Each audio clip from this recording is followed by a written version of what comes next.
Hello friends, we are starting the session now. Please be comfortable.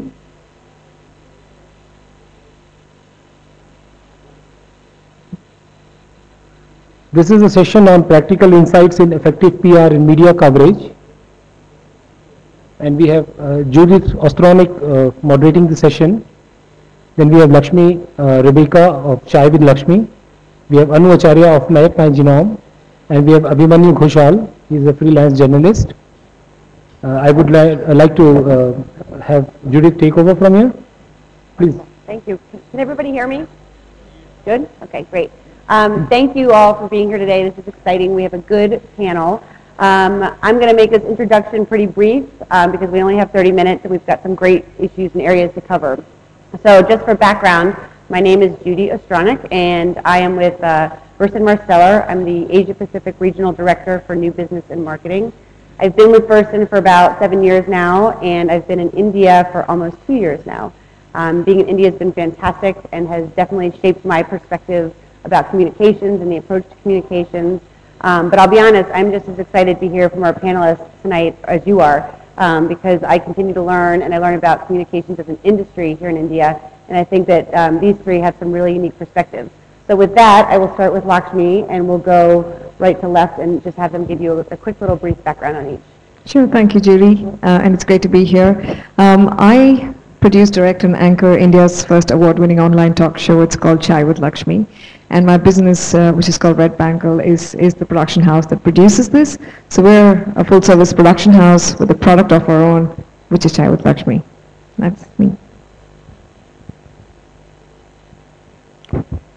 Hi, I'm Acharya from Map My Genome, and we are it's a personal genomics company where our vision is better health for Indians using technology.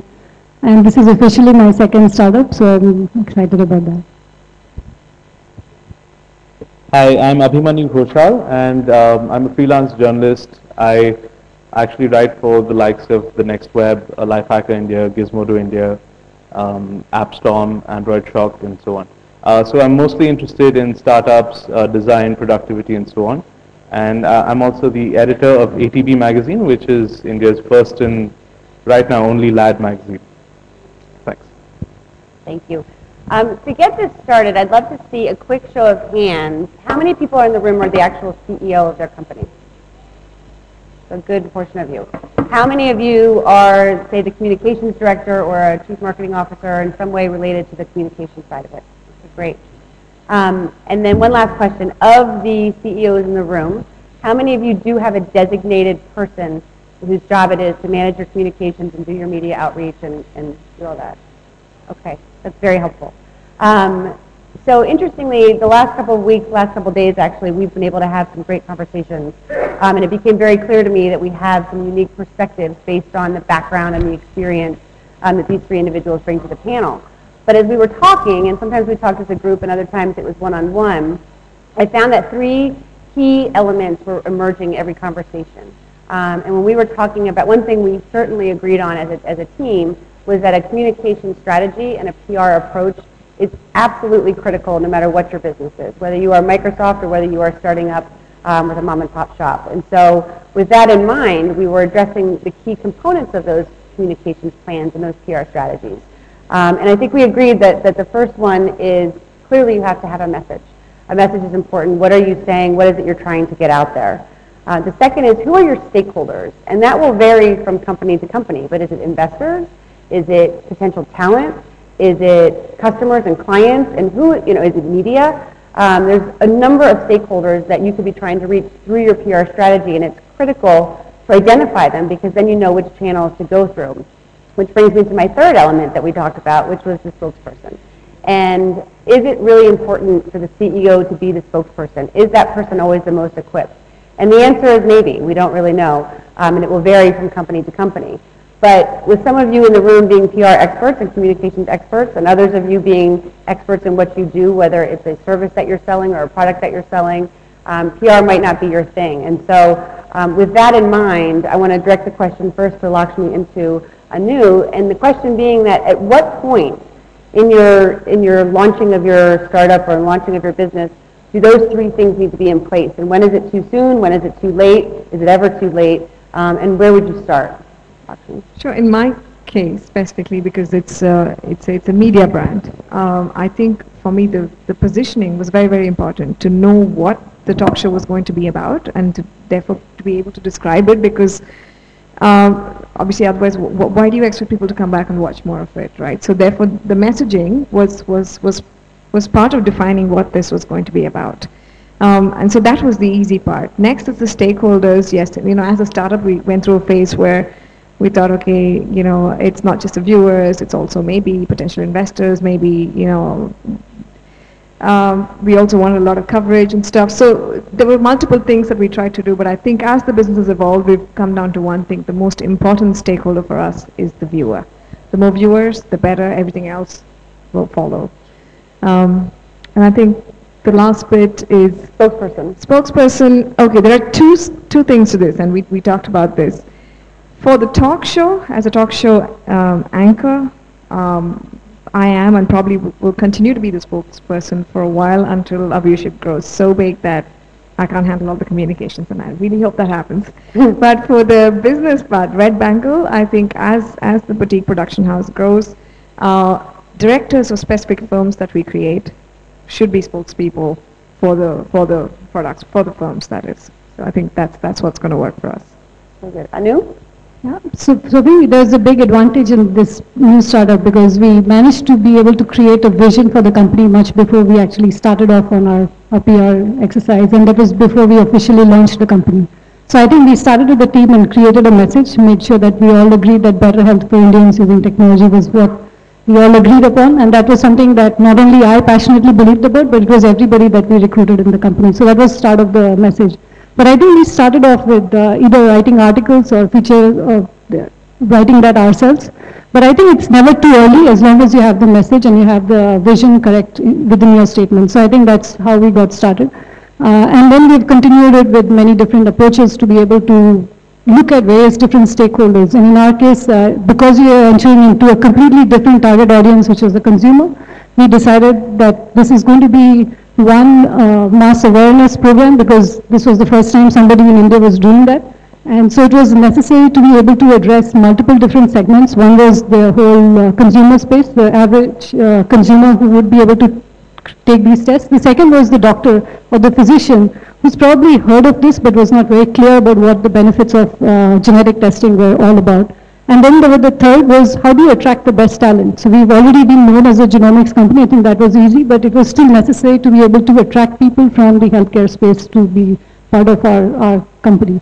So there were multiple different angles, and I think clearly I think it was important to have the right media coverage to be able to get to all these segments, and therefore be able to come up with the right kind of messaging that is unique and different. So for us it has been multiple different strategies, to whether it is taking newsletters, whether it is blogging, whether it is press releases and various other things. But I think, from the last question that you asked, which was who is the spokesperson, I think it depends. Many times when it is just something that is more business, which is more regular, then it is me. When it is something that is that my communications department can handle, then it's them. When it is a scientific or a medical question, then there's a designated physician who would answer that question. So it is usually many different things, but because we are a small team, many times I'm a backup. So what that's going to lead me then to is clearly putting those key elements into place. It brings a greater understanding to the overall strategy. Coming from the agency world, I believe that obviously having somebody on hand who not only understands the product, but really understands the media, understands the different channels of outreach is critical, obviously, to pulling together that successful plan. And I always call it kind of, you don't even know what you don't know. And so Abhimanyu, as a journalist and somebody who is on the receiving end oftentimes of pitches, what have you seen or have you been able to detect the difference, and has that in any way influenced your reporting or any of the stories that you've run as far as how well prepared the client was, or in this case, the CEO or the entrepreneur? So if you look at the kind of stories that tech journalists like myself would want to write, there are going to be three components. There's obviously going to be the message, and then you're going to have some kind of insight, which is what really makes a story click, yeah? And then you're going to have a spin of some sort. right? So I'll give you a quick example. A colleague of mine was writing about how Instagram got to $1 billion plus, and so for him, obviously the message is the story of growth, and then you have the insight as to how they went from from just doing from what was a Foursquare clone, which got whittled down to a photo sharing app and so on. The spin he gave to that story was that Kevin Systrom was actually looking for business cards, for provider of business cards on Quora. And back when he was doing that, he probably had no idea that his company was going to balloon up into something so big, right? So these are the kind of things that we look for as journalists because we're interested in the business and also to produce a great story at the end of the day, right? So if it's going to be a CEO or if it's going to be someone within the organization or it's going to be a PR agency, you definitely need to be equipped to actually provide all that to the journalist. So if you're going to pitch, you definitely want to understand how these stories are made, right? Look at a good story and say, okay, that's what I enjoyed about it, and see if you can actually bring the same into your pitch. Now, again, as Judy was saying, a lot of times we don't know what we don't know when it comes to PR. So if you're going to actually pitch as a CEO, are you sure that you've covered all your bases in terms of having information on hand that a journalist is going to ask for? And do you have follow-up stories? Do you have follow-up activities? So that's really important. So at that point, I would say that a PR agency is definitely very well equipped to help you conceptualize and guide you through this entire process. So, but if at the same time, if you all are equally enthusiastic in-house to give this a shot yourselves, that's something to consider. But like I said, cover your bases one way or another before you go ahead. You want to chime in? Yeah, I loved what you were saying about stories. I think when you have a story to tell, A, it becomes easier to communicate that story, and B, that story sticks. Anybody who reads, listens, or watches you talking or sharing your story relates to that story, relates to you as an individual, and also therefore trust builds in your brand. And I think this is very relevant for founders and CEOs. Of course, beyond that, then that story, you have to find ways for that story to be segmented and shared by different sports people of the business itself. Anu, do you agree? Yes, I think it definitely, I do agree. I think, many times you could use an agency, but, startups don't always necessarily have the wherewithal to do that. So I think at some point as part of your strategy that becomes an important piece. I think with my other company, we did use a lot of agencies, mostly on the PR distribution or the news distribution side. Like I was earlier thinking about, it would be nice to have somebody do all of that, but I think more importantly, it is important internally to be able to get that message for everybody to be consistent and for everybody to have their own specialities and be able to come out with a message that a journalist understands and the audience can directly connect to. And going back to the spokesperson question then, the spokesperson obviously will make it more interesting, can tell that narrative. And I think that coming from a startup environment, the entrepreneur story is so interesting. But then once the company is launched, once the company is going, the challenge then is to maintain that visibility with the media, maintain those contacts, and if it's pigeonholed into just the CEO and the CEO's story, where do you go from there? And I would see that as a big challenge for CEOs. So I'll open that to any of you who might want to address that. Sure. So, I think most of the time it is, like for instance, if it is a scientific thing, I wouldn't want to be the spokesperson, right? I think it's more important for it coming from the right source or the right person that can tell the story better. So if it's a story on understanding how you counsel someone, I think it would be stupid for me to be able to give that information.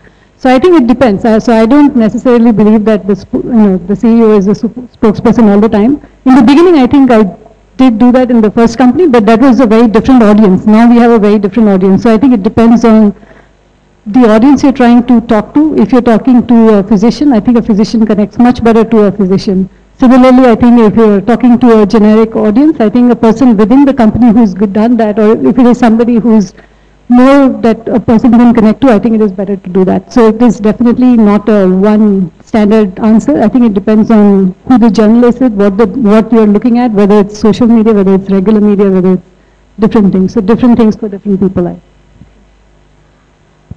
Yeah, and just to add to that, I think it's always interesting to have a perspective from someone other than the CEO. I review a lot of apps, so definitely it's obviously fun to talk to CEOs and understand how they got started and where they see the app going and so on. But when you're on the thick of things and you have your user base growing and so on, I would love to talk to developers as to how they're planning to solve problems that users are having with the app at that point in time. How are they planning to beat out the competition and hangers on and so on, right? So at that point, having other people in your company who can also speak about what's going on, I would think is a very valuable asset that really gives you a much broader scope in terms of the kind of coverage you can get, and also shows that your company is really is multidimensional in that sense. This raises an interesting question, actually, Lakshmi, that you and I had talked about, which is that, so you've got the CEO, obviously, who can speak to the message. Hopefully, over time, the employees will also be able to speak to the message. And I know that there's inherent challenges with making sure that message is understood throughout a company, especially as a company is growing. The third option for that is one that I have an advocacy background, and I think that third parties or champions, advocates, evangelists, as you might call them, are also a key instrument in any PR strategy, in any PR plan, particularly in this environment where your product might be really cool and exciting and really draw that evangelist crowd, and you can engage them and you can and activate them on your behalf. So, Lakshmi, I feel like within your line of work that your fans and that your subscribers are probably your loudest voice. How do you go about managing that, and how do you make sure that the message is getting to them? Okay.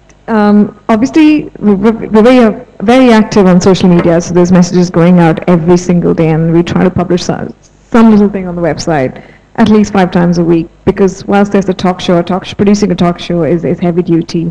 So we've got an associated blog and website, and I personally blog. So, and I know the kind of engagement that happens when I blog, when I write about my life and my day, and the kind of engagement that happens there. Obviously, that's more relevant for my kind of work. But if I was the founder of a tech company, I think still blogging, and maybe it depends on my personality. Do I want to put something personal out there? Do I want to put something more business, centric out there? Do I want to put something more sector centric out there? That's a call to be taken. But putting a voice out there, communicating, and having that blog, whether it's a personal blog or a combination of a personal blog and a business, a team blog, I think all that helps. And when it comes to fans and evangelists, we get emails and nominations for people to go on the show pretty much every single day. We ensure that we respond to every single one of those emails that we get, whether it's an email, a Facebook message, or a Twitter, a tweet. There's a whole spectrum of accounts that we have, and there's communications all across. One thing I do try to do is, for people who I know are evangelists, I actually go meet them. I actually go meet them, spend time with them, and I take their feedback, whether or not I like it, and I listen, and I also write about some of these meetings, and if you go onto my blog, you'll see some of that. And it's interesting to see their insights. It's interesting to see who they want me to talk to. And it helps me guide my communication strategy. It helps guide me in who to invite next on the show. So for me, that dialogue, that conversation is a guiding process in building my brand. Sorry. I think the third party or the actual customer is the best PR strategy. So for instance, I think when we started off Map My Genome and we had these personal tests when Genome Patri was launched, I think we had some really good customers who came in and did the test and were willing to speak on our behalf. And I think there's no better PR than having someone like Shashi Tharoor and others who have done the test to say, this is great. So I think, for me, I think that has topped everything else in terms of just the value of what a PR strategy can do. I think you touched on something, Lakshmi, that I think is so important as a PR professional, and that is we often think about a PR campaign as a form of broadcasting, as a getting the message out there. And I think what's happened over time, and particularly with the influence of social media and digital media, is the concept of dialogue. And dialogue will continue to shape your plan and to shape your strategy, not only on the communication side, but on the operations side as well. You might get inputs on your product, or you might get inputs on your service, that are invaluable that you would not have received without those, without the social media and the interaction with your stakeholders and your client base. So with that in mind, how do you see other ways, or are there other ways that you think that social media, and Abhimanyu, I'll direct this to you, has shaped communications and is directing things? Are you seeing more of an immediate feedback? Are you putting things online and hearing that? Is it shaping even the way that you write and the stories that you're pursuing? I would say, like you said, Judy, we're definitely getting a lot more feedback, a lot quicker on the kind of coverage that we provide. So that definitely gives us an understanding of what our readers are looking out for, and that helps us improve our stories, going forward every single time. And I do try and always respond to commenters and and people who get in touch on Twitter and Facebook and so on. So it definitely helps to understand what people are looking out for when it comes to coverage. And I think it's also important for entrepreneurs to follow those conversations, even if it's not about their startup, as much as that sounds like extra reading and extra work for you guys. But I definitely think that once you start to see what people are looking out for and what people are interested in from startups, then you start to get an idea of what you need to say as a company as well. So definitely helps to keep an eye out on that kind of thing. Any advice on the blogging or updating, or how often to tweet, or anything along those lines that you guys can impart your wisdom? I think we talked about this earlier, that it's a lot of us are enthusiastic about starting a blog, but most of us struggle to keep up the blogging. So I think the most important thing, as I think you mentioned, Judy, is to keep up the blogging, whether it's once a week or once a month, whatever it is. But I think that's the biggest struggle. Social media, at least, you can have someone who's dedicatedly looking after that, so it doesn't have to take too much of your time. But of course, again, as with all communications, there has to be a style of communicating that works for your brand, that works for your product, and a certain set of ideas or focus areas that you're going to put your energies on.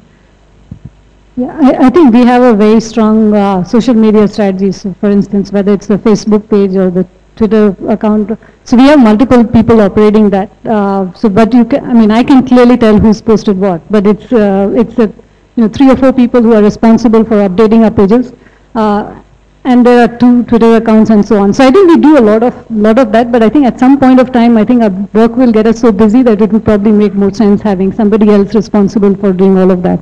But I think given all of that, given that we do LinkedIn, Twitter, Facebook, blah, and blah, I think the blog that has started to take a little bit of a backseat. But one thing that we do more rigorously is to send out a monthly newsletter with an update about a specific health topic that can be of specific interest to an average consumer, physician, or anybody else. So I think that has been a very critical piece in terms of making sure we get that out so that it covers the bases that we have not done otherwise. And again, when you're blogging, when you're reaching out via social media, I would say it's definitely important to come up or create a voice and kind of stick to that. So if you want to be an approachable startup that's trying to shake things up in your sector or in your geographic area, write about that, because that's an experience that only you and your company have. That's unique to you guys. So constantly build on that and talk about the obstacles you all face and the ways you're overcoming all these things, right? And at the same time, try and provide insights that also let people know about how you're going about your company, because people get into startups as engineers, as designers, as developers. So when you all are really on the front lines of business, how are you all tackling things? You all are doing PR, you all are doing hardcore business, biz dev, and all that. So there's so much to share. So I would definitely say when you have a voice and you have a strong focus on exactly your experience, that's something that I think is worth sharing and worth building upon. So whether you do it as a blog or Facebook page or whatever, stay strong at it. So a question that I often get working with clients over the years is, well, what's this going to cost me? And oftentimes it's like, well, what do you want? And then they're like, well, what's the ballpark range of your typical client? Well, there is no typical client, and it's this sort of, meeting in between of not wanting to scare them off with a price tag, but also letting them know that we can probably do something. And if I had to narrow it down to a couple of things, what would that something be? So with a bunch of CEOs out here at different parts in their business life cycle, what is the return on the investment for you? And if you have a limited budget, where do you start? What's the key thing to start with? Anu, I'll start with you. I think one of the key places that I've always invested in is in a design firm that also does some content for us in terms of the message. So I might have some great idea, but I certainly can't design.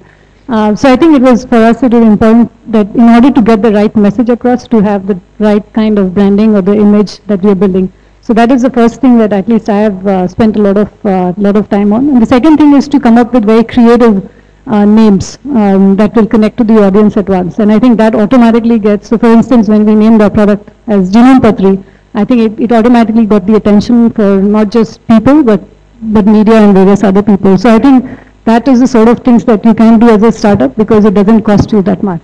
But eventually I think you will have to invest in many other different things, whether it is getting people to write, whether it's getting people to actually create that content internally, and so on and so forth. So. Yeah, I think just to add to what Anu was saying, I think the first question to ask yourself is whether you are able to communicate clearly whatever your business or product stands for. If you're unsure that you have the experience of the capability or the skills to definitely outsource and take on an expert, and that's where I think an agency comes into play, because they'd be able to design that communication and send it out, and also filter and handle much of the questions that come back as a result of the PR exercise. But if you're sure of being able to answer questions directly and design your message and communicate, then as a startup, that's, I guess, not something you need to outsource, provided you have the time to do that. It's a question of resource, and it's a question of availability of talent within the team. But we agree that a plan needs to be in place, and some resources need to be allocated. Abhimanyu, I don't know if you wanted to elaborate that on that. Yeah, definitely. I mean, the whole thing is, what are you going to do with the outreach and the kind of visibility you get with any PR activity? So that's also something that you want to consider. So if you're developing an app, like I was talking to you guys earlier, if you're developing an app and you're actually having people cover your product, why not give out free invites? So that either you're covering beta access, you're getting actual feedback, or you can onboard a lot more users. You can grow your user base. So there are different ways of going about it, but I think it's very important to look at what are the cost-effective ways of actually capitalizing on these activities that you take up. I think I'm having trouble. I think we have, is the time up? Okay. So I will wrap this up then. My one last question was actually going to be on the area of crisis, believe it or not. And I know that with a startup, oftentimes, if it's an unknown entity, really what are the odds that a crisis can really happen if the media doesn't know that you exist? However, in launching something new, whether it's a service or a product, things can go wrong. And so I was going to just finish on this, is that, as far as the planning process and identifying the stakeholders and the message and the spokespeople, does crisis play into it, or has it played into it for any of you? Or Abhimanyu, have you seen an instance where perhaps it was no plan was in place to mitigate it, and disaster struck? I've been fortunate enough to have seen a few companies do it well and handle situations very well. I mean, for example, the first thing to do is to ensure that you respond, right? So if a customer or a company, a client, or anyone has had an issue with your product or service, be sure to respond and be very transparent about it. Ensure that you're providing as much information as possible about what has gone wrong, and the kind of steps you are taking. So you could do anything as easy as constantly updating your Twitter feed and just letting people know that you are working on the issue, or you could set up a quick help desk kind of microsite of sorts, right? So people can report the issues that they're having. But the main thing is to ensure that people can reach out to you and can also get information as to exactly what's going on with the crisis and how you are handling it. Questions? Absolutely. Quickly and then wrap up. Sure. Is there somebody in the audience with a microphone? Or?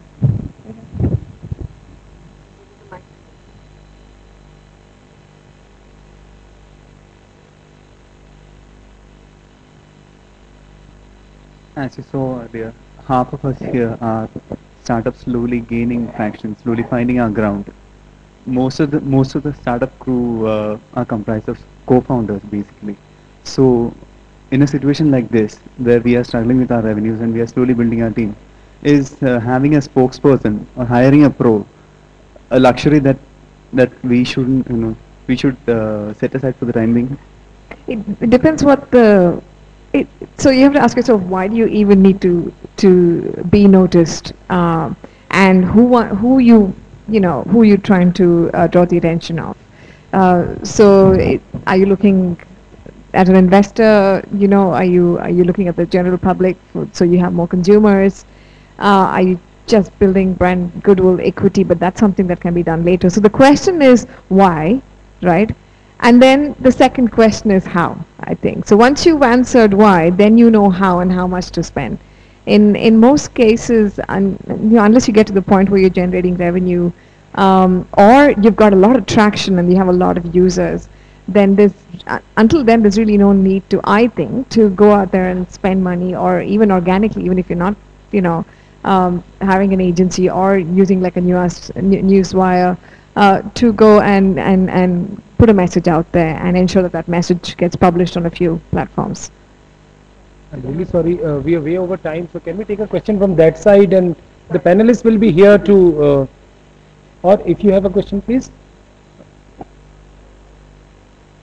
The panelists will be here, so we would be able to talk to them and discuss their one-to-one issues. The gentleman there. Yeah. Okay. Hi, yeah. So I am running an education company that and we have touched the lives of 3 lakh students in the last 1 year. Yes. So we have got a lot of positive PR around entrepreneurship, how we built it from scratch, etc. But to the same guys, right, to whom $2 million company out of scratch appealed, when I am trying to pitch a new learning innovation which has happened, it is not appealing anymore, right? So the same journalists were writing in ET and Business Line, etc. Right? So how important is it to identify the right journalist or whoever to target, specifically to Abhimanyu, right? For example, it doesn't make sense to pitch an education company to a tech journalist, right? And how do I reach out to these guys? Right. So again, the question is, who's your final stakeholder, right? So if you're going to try and reach out, say to parents. And sorry for the interruption. And how as well, right? How do I reach out to the right stakeholders? Certainly. So if you have an education product and you're trying to reach out to teachers and parents, for example, a tech journalist may or may not be the right answer in that sense, right? So you have to look at which forums are actually addressing your final stakeholders, right? And after that, look at the best publications in those domains, and then look at the journalists, right? And the thing I always tell startups to work on is to research the journalists and research the publications, so that you know that you're getting the most out of the activity. Because if you're going to spend time and money on actually reaching out and showcasing your product and so on, you want to ensure that the stories actually make sense and reach the people that you intended it to. So I would say that's really the best way to go. Look at the publications that you want to reach out to, and then look at the journalists, see what they're into, and see what angle you can provide to them. If you remember, I was talking about what kind of stories I would want to write, and see that you can provide those things to a journalist to actually create a great story. I'm sorry, we've run completely out of time and we'll have to really wrap it up. I would request you to give your feedback on the numbers given here. You just have to give a missed call. And thank you very much for attending. I hope you're having good takeaways to take from the session, and you can implement some good PR strategies in your business. Best wishes. Thanks.